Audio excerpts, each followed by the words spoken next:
அனைவருக்கும் வணக்கம். நான் உங்கள் மிஸ்டர் மதன் பேசுகிறேன். இன்றைய சூழலில் ஸ்கை ஃபவுண்டேஷன்ஸ் திறனாய்வு செய்ய இருப்பது யோகிகளோட இறுதி காலத்தில் அவர்கள் செய்த அற்புதத்தை பற்றி தான் பேச போகிறோம். தான் பெற்ற யோகத்தின் மூலமாக அதிக பலன்களை பெற்றவர்களை தான் நாம் யோகிகள்னு சொல்கிறோம். அதில் முதலாவதாக தெரிவிக்கப்படுபவர் திரு யோகானந்த பரமஹம்சர் என்பவர்.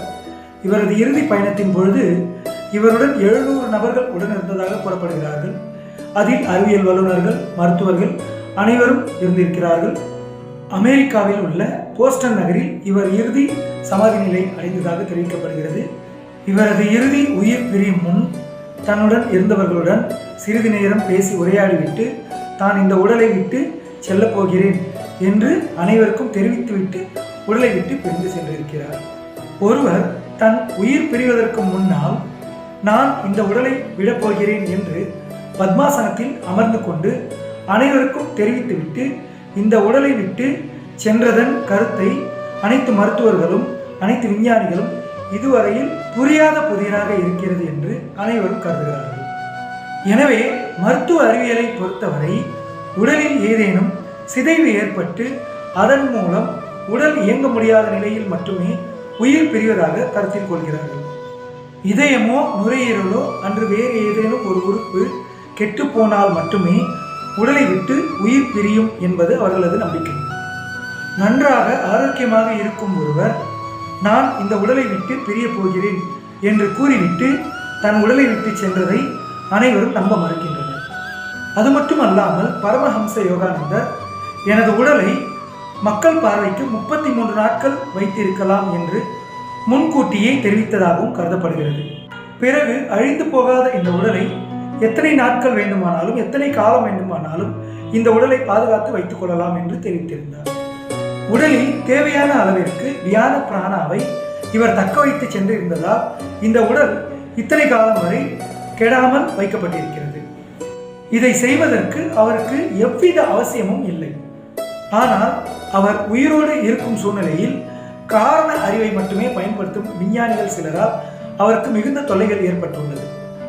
அதனால் போகும்போது அவர்களுக்கு சிறிது விளையாட்டு காட்டி செல்லலாம் என்று அவர் முடிவு செய்திருந்தார்.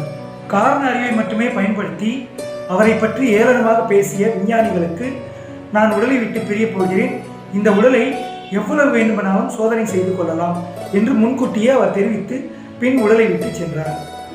அவரது உடல் USA லாஸ் ஏஞ்சல்ஸில் இன்றும் அழிவில்லாமல் பாதுகாக்கப்பட்டு வருகிறது. யுக்தேஸ்வர் கிரியும் இவரை போலவே தன் உடலை விட்டு பிரியும் முன்பு முன்கூட்டியே தெரிவித்ததாக கூறப்படுகிறது. அதன் பிறகு மறுநாள் தனது சீடரான யோகானந்த பரமஹம்சருக்கு தன் முழு உடலோடு காட்சியளித்ததாக தெரிவிக்கப்படுகிறது. சாகா வரம் பெற்ற அவர்களுக்கு இந்த உடல் எந்த சூழ்நிலையிலும் அவர்களுக்கு தேவைப்படுவதில்லை. யோகி கபீர்தாசர் மறைந்த இடத்தில் வெறும் ரோஜா பூக்கள் மட்டுமே இருந்ததாக தெரிவிக்கப்படுகிறது.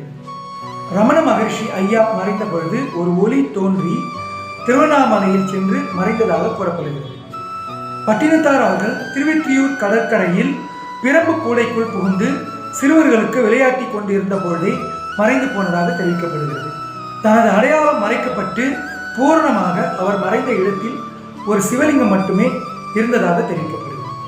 மாணிக்க வாசகர் நடராஜர் சன்னதியில் சிதம்பரம் கருவறையில் வெட்ட வெளியில் அப்படியே கலந்து விட்டதாக கூறப்படுகிறது. ராமலிங்க அடிகளார் ஒரு தனி அறையில் தன் ஒளி உடலோடு மறைந்து விட்டதாக கூறப்படுகிறது. ஒவ்வொரு யோகியும் தன் உடலை கைவிடும் நிலை மகா சமாதி என்று அழைக்கப்படுகிறது. பிராணாயாமத்தின் மூலமாக தசவாயுக்களையும் கட்டுப்படுத்தி அதன் மூலம் கிடைக்கப்பெறும் பயனை அடைய நமது கிரியா யோகத்தின் மூலம் மட்டுமே முடியும். ஆன்மீகம் எனப்படுவது ஒரு புரியாத புதிர். அதை அனுபவ வாயிலாகத்தான் உணர முடியும்.